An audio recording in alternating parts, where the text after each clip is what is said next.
Good day everyone, I'm Jhaica and Pedro and I'm presenting Mr. Trash Wheel. So this is what Mr. Trash Wheel looks like. It is also called Inner Harbor Water Wheel because it is a water wheel that is placed in an inner harbor in Baltimore, Maryland. So as you can see, it is just a typical water wheel that has goggly eyes. So Mr. Trash Wheel is a trash interceptor, a vessel that removes trashes and garbages in Jones River.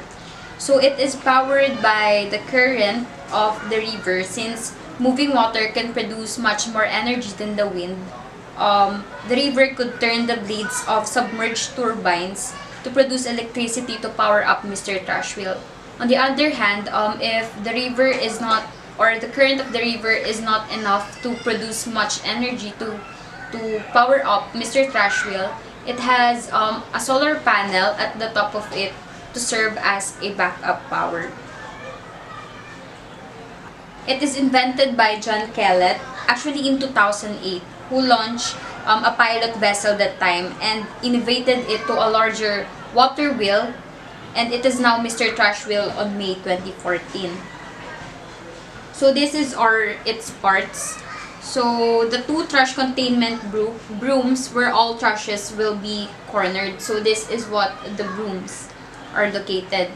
The second is the debris raking system. So then the conveyor belt. So this is where the trash will be placed. Then it will be moved and pushed in a conveyor belt. So the dumpster barge. This is the conveyor belt where the trash will be pushed. It will be placed in the conveyor belt, then into the dumpster barge where the trashes. So this is what the dumpster barge. This is where the trashes will be stored. Lastly, the solar panel at the top.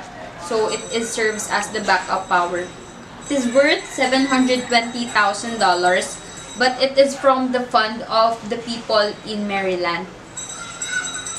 So Mr. Trash Wheel Fox. So the most water wheel has ever collected in a single day is 38,000 pounds. So it has 38,000 pounds of garbages collected in just a day. So imagine that. So on a summer day, the solar panels that is placed in a water wheel can produce 2,500 watts of electricity, and that is enough to power up a typical Maryland home. So trash collected by the water wheel is incinerated to generate electricity.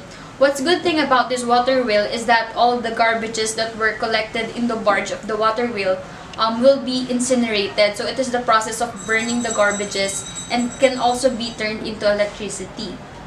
So if you time up all the cigarette burns collected by the water wheel, they would stretch over 70 miles. So there's a lot of garbages there. So it has already removed 9 million cigarette butts, 500,000 polystyrene containers, and 400,000 plastic bottles. So since May 2014, it has already collected 1.5 million pounds of garbages, all types of garbages that can be found in Jones River. So this is what the before and after Jones River looks like after Mr. Trash Wheel collected the garbages on it. So that's a lot of garbage, and after incinerated the garbages, it gets from this. So since Mr. Trash Wheel was loved by a lot of people there are already plushies, t-shirts, and even local beers honoring him. So for them, Mr. Trash Wheel is also already a hero for them. So having raised over $550,000, Professor Trash Wheel is expected to be in place by the end of the year. So Professor Trash Wheel is the second water wheel that will be created by the people in Baltimore, Maryland. So it is much cheaper than Mr. Trash Wheel, but based on my research, Professor Trash Wheel is a lot smaller than Mr. Trash Wheel but works faster. So Mr. Trash Wheel is just one part of the Waterfront Partnership's Healthy Harbor Plan to make the harbor swimmable by 2020. So that's all. Thank you for watching.